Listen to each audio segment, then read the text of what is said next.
বান্দারে তুমি যখন অশ্রুসিক্ত নয়নে কান্না করতে থাকো, কার জন্য কি করেছি, কে আমার জন্য কি করেছে, সেই হিসাব মিলাতে মিলাতে বান্দা একবার দেখো না আমি রবের দিকে, সুবহানাল্লাহ, একবার তাকাও তোমার মনের চোখ দিয়ে আমি রবের দিকে।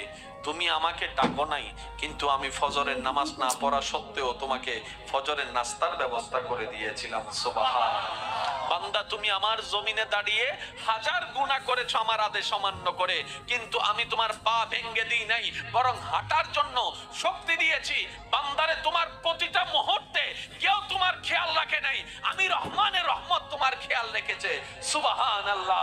বান্দারে তুমি যখন ব্যথিত হৃদয় নিয়ে রাতের অন্ধকারে রুমের মধ্যে কান্না করো যে কেউ নাই আমার পাশে, তখন আমি রব ডাক দিয়ে বলি ইন্নাল্লাহ মানা, আমি রব তোর সাথেই আছি। বলেন সুবহান।